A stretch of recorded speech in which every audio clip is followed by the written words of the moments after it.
I poisoned my sister's wine that night. Not with arsenic or some Lifetime movie bullshit, but with the kind of truth serum that comes from years of swallowed rage. Served up cold at our family's annual Thanksgiving clusterfuck in that McMansion she and her golden boy husband call home.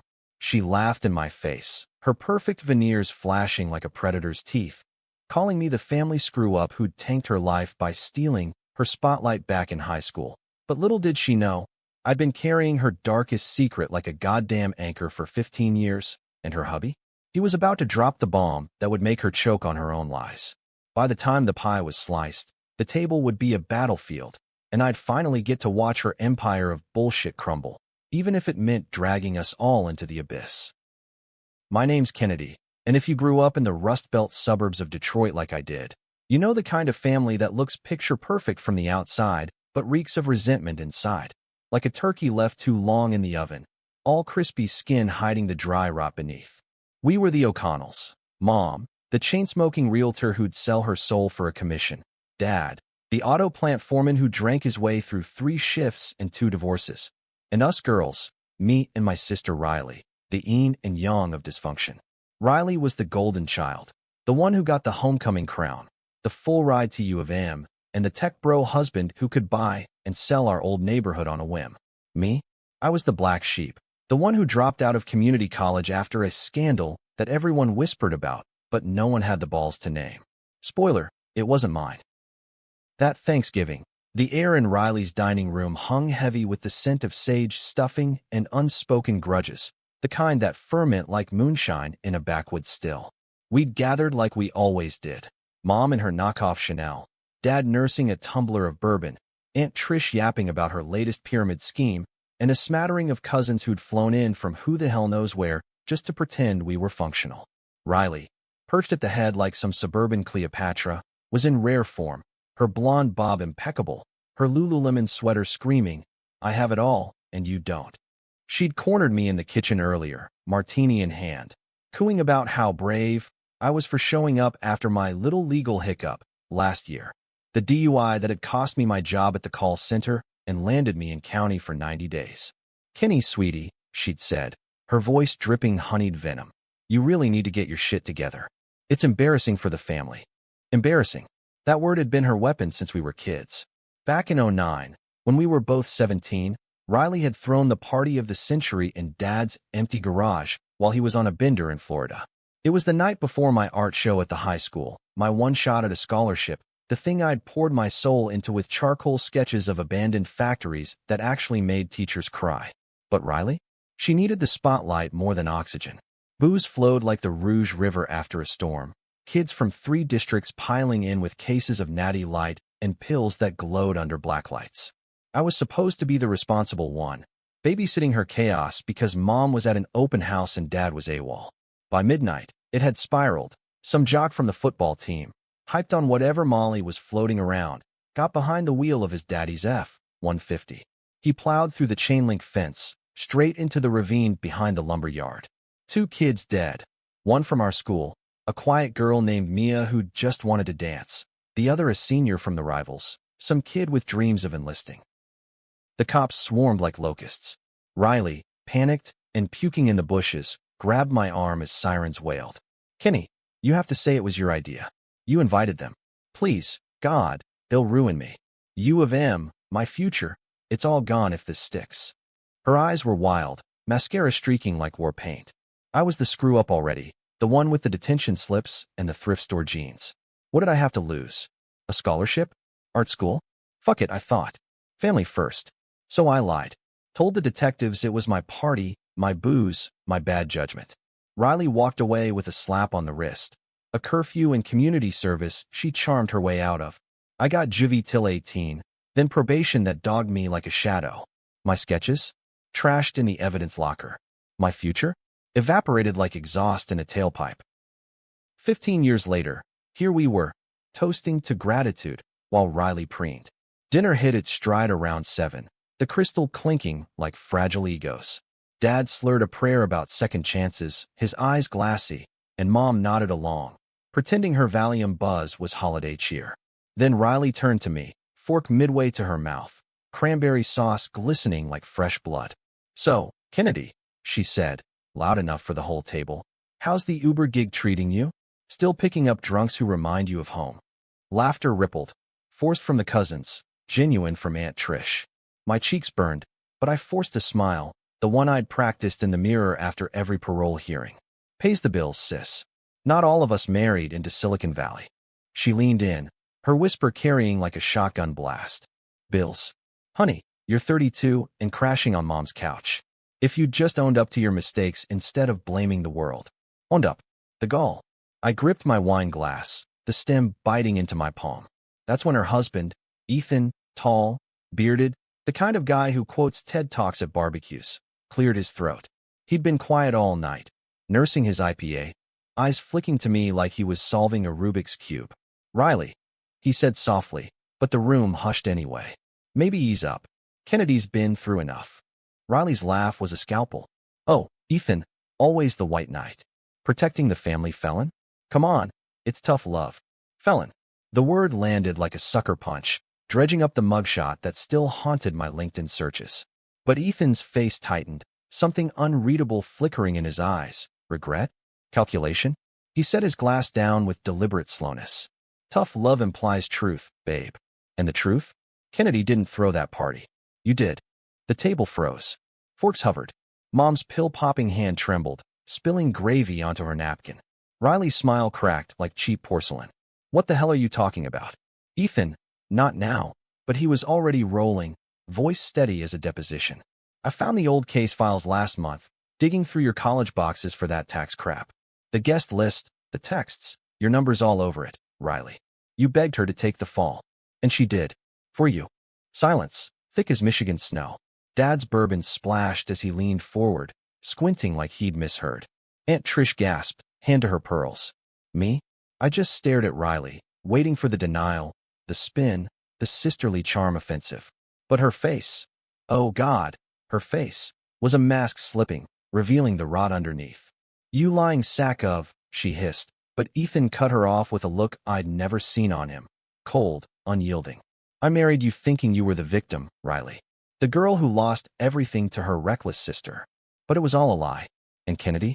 She's the one who paid. The room erupted then, low at first. Mom's, what in God's name? Blending with cousin murmurs like a storm brewing. Riley shot to her feet, chair scraping like nails on chalkboard. This is bullshit. She's always been jealous, stealing my life, my spotlight. Jealous. The word twisted in my gut. Because yeah, maybe a sliver of it had festered over the years, watching her Instagram reels of Napa weekends while I scraped by on gig apps. But this was survival. I'd carried her sin like a cross, let it define me while she built her castle on my bones. I stood too, slower, my voice cutting through the din like a switchblade. Jealous? Riley, I went to jail for you. Juvie, probation, the whole scarlet letter. Lost my art, my shot at something real. And you? You thanked me by mocking me every chance you got. The words tasted like ash, but freeing, like exhaling after holding your breath underwater too long. Ethan's eyes met mine then, and there it was, the spark. Not pity, not savior complex, but something sharper. Recognition. He'd known for weeks, maybe months, piecing it together from late-night confessions I'd let slip during one of our accidental coffee meetups. Harmless at first, venting about Riley's barbs over lattes at that hipster spot in Ann Arbor. But now, he was flipping the script, and I could see the why. The cracks in their marriage, the way he'd started lingering after family events, asking about my sketches, my dreams deferred. Was he playing me? Or her? Or both? Riley whirled on him, voice shrill. You two-timing prick. This is her, isn't it? You've been fucking my sister. Gasps ricocheted. Mom clutched her chest like a soap opera dame. But I laughed. Harsh, unladylike. Because the accusation was so absurd it almost hurt. Riley, please. I'm not that stupid. But doubt wormed in. Ethan's gaze lingered too long, his hand brushing mine under the table earlier, accidental my ass. As plates clattered and voices rose, I slipped to the kitchen, heart pounding like a V8 engine. Revenge wasn't a plan, it was a reflex, born in that garage all those years ago. I'd start small, texts to the family group chat, screenshots of those old messages I'd saved like talismans. But Ethan followed, closing the door soft behind him. Kennedy, he murmured, close enough I could smell his cologne, cedar, and regret. I'm sorry. I didn't know how deep it went until. Until what? I snapped, backing against the counter, the edge digging into my spine. Until you needed leverage in your perfect little divorce. His jaw tightened. No. Until I realized she's been gaslighting everyone, including me. The business deals she tanked behind my back, blaming you for her screw-ups at work. It's a pattern. Pattern. The word hit like a revelation. Riley hadn't stopped at the party. She'd framed me for smaller betrayals over the years. A stolen necklace at Mom's birthday. Whispers about my instability. That cost me a job referral. All to keep her halo polished. I nodded, slow, the pieces slotting like a puzzle from hell. So what's your play, Ethan? Hero? Or just another opportunist cashing in? He stepped closer, voice low. Ally, if you'll have one. His fingers grazed my arm. Electric, dangerous. And just like that, the hook sank deeper. Betrayal begets betrayal. And in the O'Connell family, we were all sharks circling the same bloody chum. By the time we returned, the dinner was in ruins. Dad passed out in his wingback. Mom chain-lighting Virginia Slims on the patio. Aunt Trish herding cousins into awkward small talk about the Lions game. Riley sat stone still, eyes like daggers, but she didn't speak. Not yet. That would come later, in the texts at 2 a.m., the voicemails laced with sobs and threats. But as Ethan and I exchanged a glance across the wreckage, complicit, charged, I felt the first thrill of the hunt.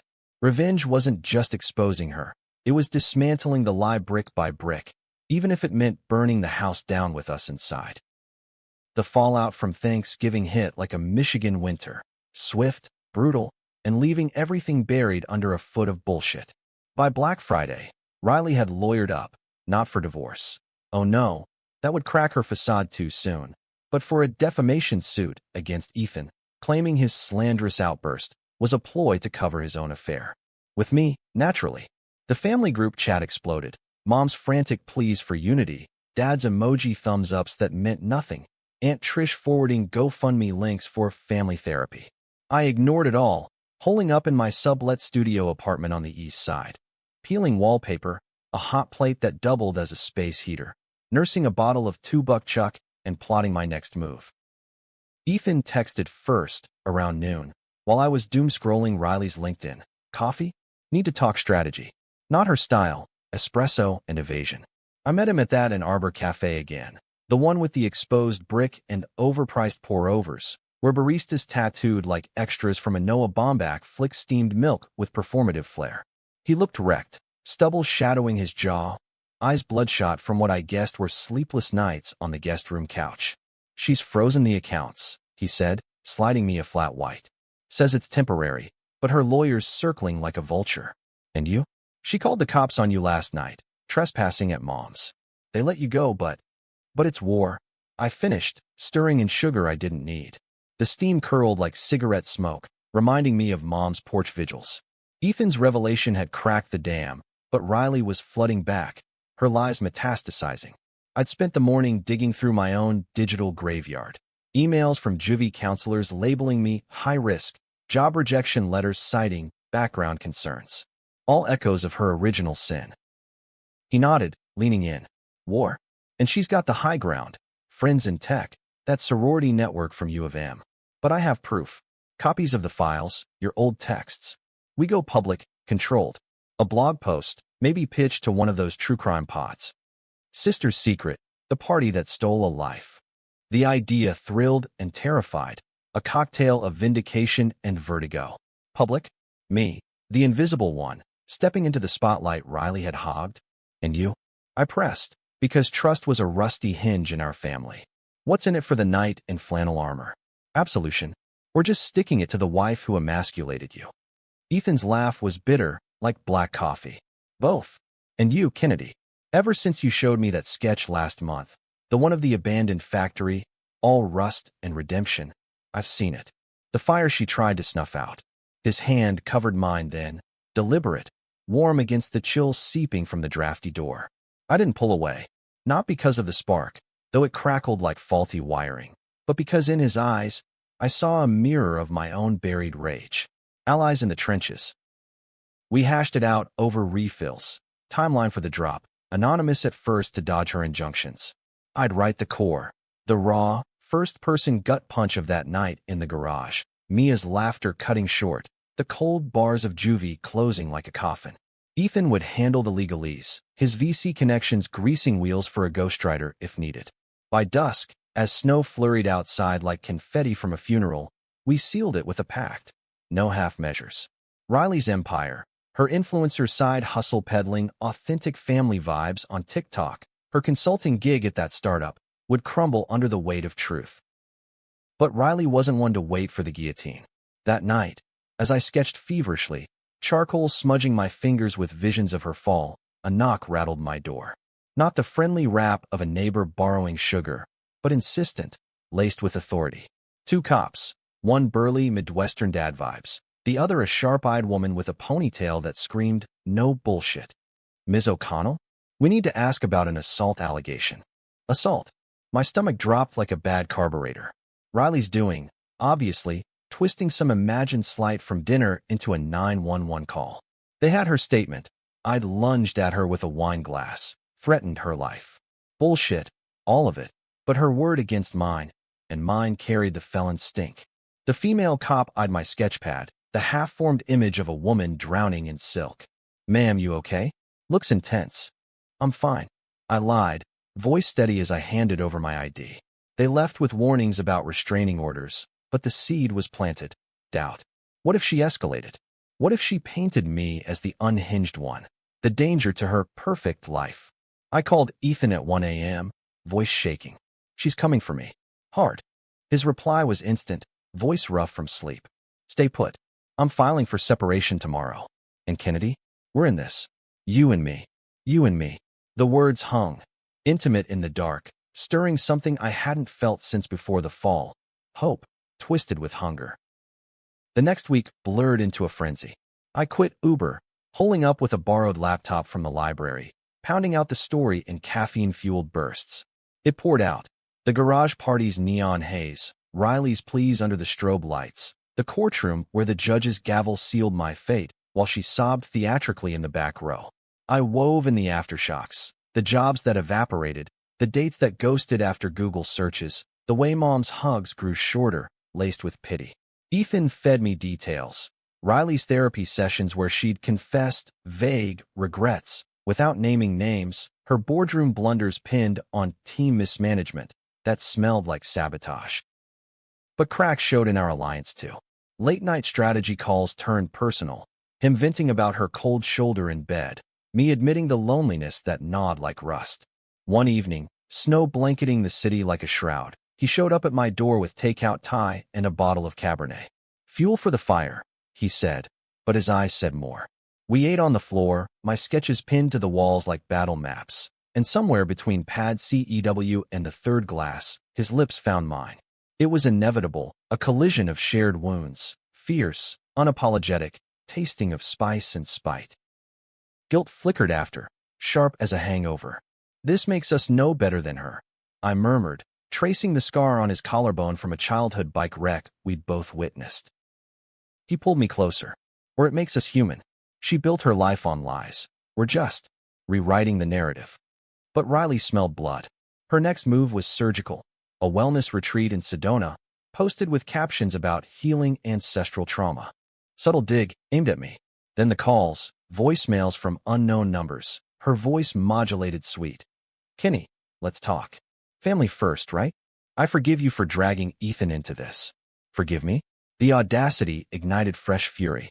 I fired back with a draft of the post, anonymous on a blog called Rust Belt Reckonings. My sister's shadow, the lie that stole my life.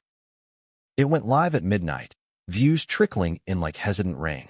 By morning, shares hit 100. Cousins, old classmates, even a reporter from the Free Press sniffing indie drama. Comments flooded. "This is insane. Justice for Kennedy." But Riley countered swift. A tearful IG live from her yoga mat. Navigating betrayal from those closest. Sending love, always. The comments shifted. "Poor Riley. Sounds like Munchausen by proxy." Proxy. The irony burned. Ethan called, voice electric. "It's working." Her boss emailed, concerned about the optics. But beneath the triumph, unease stirred. His touches lingered longer, our nights blurring strategy and skin. Was he using me as payback? Or was I using him, a Trojan horse into her world? The line blurred, and in the quiet hours, I wondered if revenge was just another cage, gilded this time. Then the twist, a package at my door, no return address. Inside, a thumb drive and a note in Riley's looping script. You think you know betrayal? Watch this. Then choose. Heart hammering, I plugged it in. Grainy footage filled the screen. Me and Ethan, last week, tangled on my couch, moans echoing in the tinny audio. She'd bugged him? Or me? Paranoia spiked, but worse was the timestamp, predating dinner. She'd known, and set the trap. The video looped in my mind like a bad acid trip, every frame a fresh betrayal. Ethan's hands on my hips, my gasps echoing Riley's scripted sobs from her IG lives. How? A nanny cam in my thrift store lamp? One of her tech-savvy minions hacking his phone? I confronted him that night, storming his hotel suite downtown. The W, all sleek anonymity and minibar prices that screamed old money. He answered in boxers and a rumpled Oxford, confusion etching his face. Kennedy? What's? I shoved the drive into his palm, voice a whip crack. Explain. Now. He watched, color draining like ink in water, then sank onto the bed, head in hands. Shit.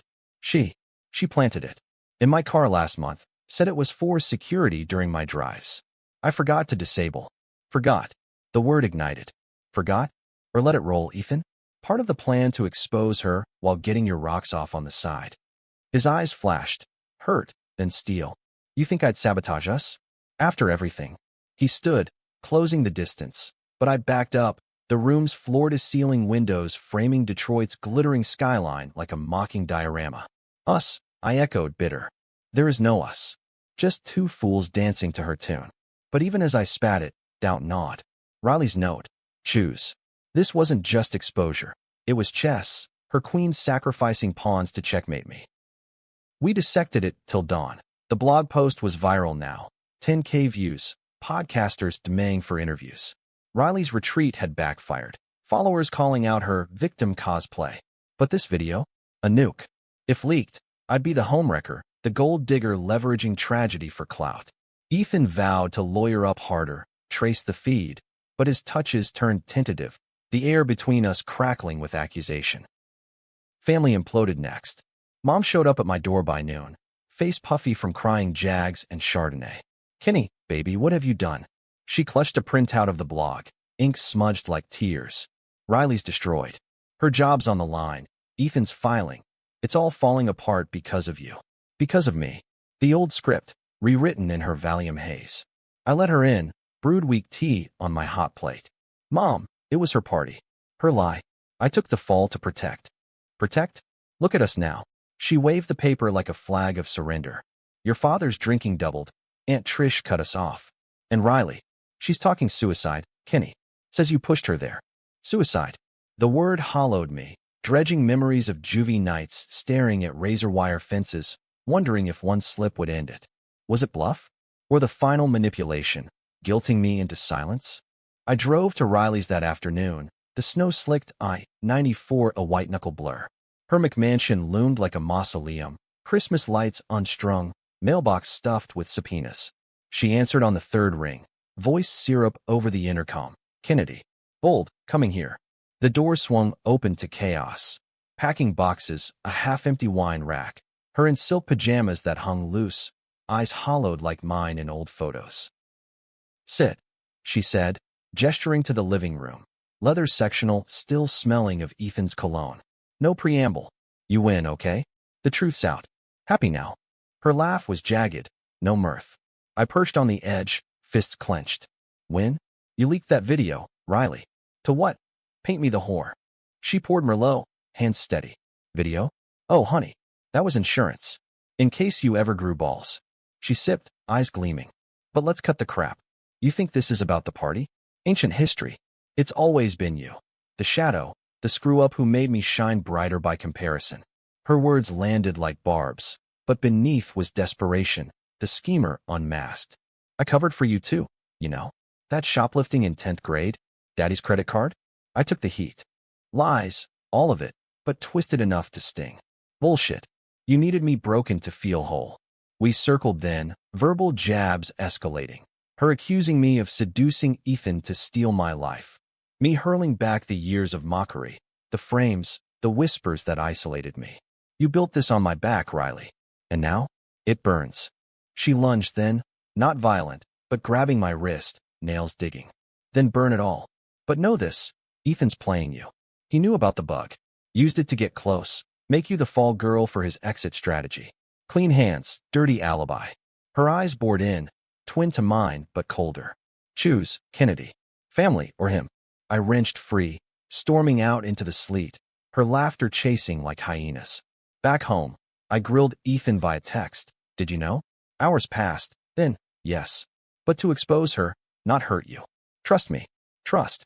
The currency we'd bankrupted long ago. The climax brewed over Christmas. Cancelled, of course, but Mom insisted on a neutral dinner at a kitschy diner off Woodward, red vinyl booths and waitresses in candy cane aprons. Full roster, Dad nursing eggnog, Mom popping Xanax like Tic Tacs, Aunt Trish with her essential oils, cousin scrolling TikTok.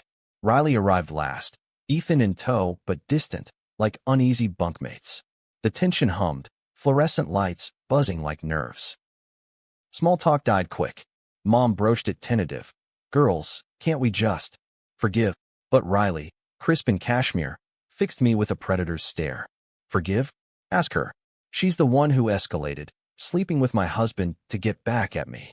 Gasps. The cousins froze mid-fries. Ethan's fork clattered. Riley. No. She slammed her palm, voice rising. You think I don't see? The texts, the late nights. You're both trash, using my mistake to justify yours. Mistake. Singular, minimized. I surged up, chair tipping. Your mistake? It was murder, Riley. 2 kids dead because you couldn't say no to chaos. I carried that. Jail, shame, everything. While you played victim. The diner hushed, patrons craning like vultures. Dad muttered, Jesus. Mom whimpered. But Ethan? He stood, voice calm thunder. Enough. Riley, you recorded us. Blackmail. I have the logs. Proof. Wave like a white flag. Her face crumpled. Genuine? Theatrics. Tears spilling. You bastard. After I built this for us. The divide cracked wide. Aunt Trish siding with Riley. Blood's thicker. Cousins split on gender lines. Dad just staring into his coffee. Me? I felt the pull. Pity for her unraveling. Rage at the cost. This isn't winning. I whispered to Ethan as we paid separate checks, sleet lashing the windows. It's just breaking. He nodded, but his hand on my back said otherwise. Outside, Riley cornered us, voice a hiss. You want controversy? Leak the video. Watch her get canceled. Her. Me. The threat hung, a sort of Damocles. That night, alone, I waited. Expose her fully, risk the fallout? Or fold, preserve the fragile peace? The blog hit 50K views, offers rolling in. A book deal from a scrappy publisher. Podcast slots promising redemption arcs. But Riley's words echoed. Choose. Family, fractured as it was, or the nuclear option with Ethan, tainted now by complicity. Decision crystallized at 3 a.m., staring at Mia's faded yearbook photo I'd printed. Mia, the girl whose death I'd mourned in silence. No more cages. I called a PI, old contact from parole days. Dig on Ethan. Everything. Dawn broke gray, and with it, the real revenge. Not destruction, but dissection. Turns out, he'd flipped before. A startup co-founder he'd screwed over years back. Echoes of Riley's ruthlessness. Hypocrite or survivor? The gray blurred, forcing the choice no one wins. New Year's Eve dawned like a hangover. Hazy, promising regret. And I spent it in a PI's dingy office off Gresham, sifting files that smelled of stale coffee and shattered illusions. Ethan's skeleton spilled out.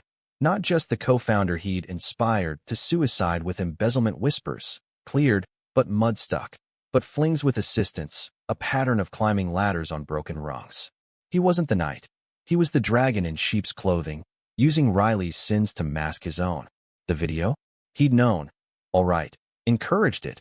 Even, to build plausible deniability for the separation. Trust me, he'd said. Irony tasted like bile. I confronted him at midnight, fireworks popping over the Detroit River like ironic applause. His penthouse suite, Temporary digs post Riley.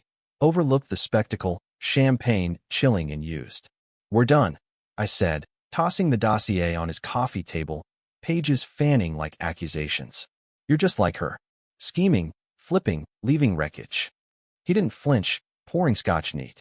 And you're not? This revenge gig. It's your drug, Kennedy. High on the chaos you claim to hate. His eyes, whiskey gold, held mine. We could have been real. Partners in the rebuild. Rebuild. I laughed raw. You mean your redemption tour, with me as the tragic muse? The skyline glittered, a false promise.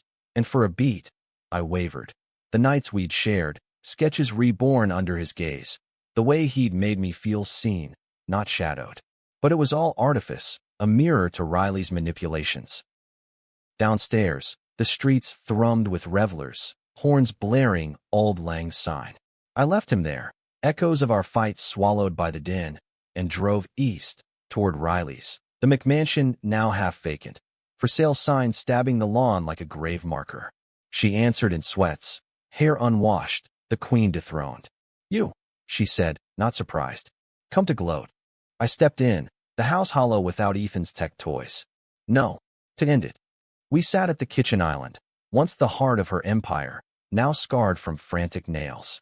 No wine, just water, tap cold. The video's deleted. Ethan's exposed, his dirt, all of it. And me? I'm walking away. No book, no pod. Just us, facing what we did. Her laugh was ghost thin. Noble. But too late. My job's gone, friends ghosted. Ethan's suing for half, calling me unstable. She traced a crack in the marble. You happy now? The screw-up's on top. Happy. The word cracked me. 2 people died, Riley. Because of you. Of us, not stopping it. Tears pricked, unbidden. I hated you for making me the villain, but I chose it. Covered for you. And this. I gestured to the ruins. It's just more graves. She reached thin, tentative, our hands linking like kids braiding hair. I was scared. 17, invincible till I wasn't. You were always the strong one. Strong. The lie we'd both clung to. But in her eyes, mirrors of mine, I saw the twist. Not absolution, but alliance. Flawed, fractured, but real. What now? She whispered. Now? We tell the truth. All of it. To Mom, Dad. The families, Mia's, the other kids. No spin, no sides. Controversy would rage. Enablers or victims. Monsters or mortals. The podcasters would feast, headlines screaming sisterly sabotage. Who pays the price? But for once, no one's hands clean. Mine sticky with complicity, hers with creation, Ethan's with opportunism. Mom took it hardest, dissolving into hysterics at our confessional dinner. Valentine's, ironic as hell, at that same diner. Dad just nodded, sober for once, muttering should have seen it. Aunt Trish unfriended us both on Facebook. Cousins splintered into camps. Ethan? He slunk back to Cali, a ghostwriter churning his side, into a Substack series that painted him the betrayed everyman. We let it slide. The video stayed buried, a mutual grave. Spring thawed the ice, literally and not. I enrolled at Wayne State. Night classes in graphic design, scholarships scraped from inspirational grants for overcomers. Riley sold the house, downsized to a condo in Ferndale, started therapy that stuck. No more flips, just slow unpeeling. We met weekly, coffee turning to confessions, her sabotaging my job apps out of jealousy, me spiking her drinks with laxatives at proms for petty payback. Laughter crept in, uneasy but thawing. The twist landed in June, a manila envelope postmarked anonymous. Autopsy reports from the crash, buried in evidence lockers. Mia hadn't died from impact, overdose, pills in her system from Riley's stash she'd denied sharing. The other kid? Clean, just wrong place. Riley read it first, face ashen. I gave them to her. Joking, said it'd loosen her up. God, Kennedy. The bomb. Not mine, but hers, deeper, deadlier. Cops reopened cold, questions flying. Manslaughter? We lawyered separate, but held the line. No snitching, just facts. Charges stuck light. Riley's, probation mirroring mine, irony's cruel jest. Public split, finally justice. Versus too little, too late, let the dead rest. Debates raged on Reddit, X threads dissecting our toxic sisterhood like a true crime autopsy. Ending? No tidy bow. I graduated that fall. Sketches exhibited in a pop-up gallery. Rust and redemption. Crowds murmuring approval. Riley attended, sober, clapping tentative. Ethan? A postcard from Napa. Congrats. We were all villains. Trite, but true. Mom remarried a widower from her realtor circuit. Dad hit AA. The family a mosaic of scars. Me? I drive past the old garage sometimes. Chain link mended, ghost quiet. Revenge didn't free me. It forced the mirror, showing no heroes, just humans clawing from the pit. Was it worth it? Ask the reader. Hero or hypocrite? The debate's the point. Life's gray, and in America's heartland, we thrive on the mess.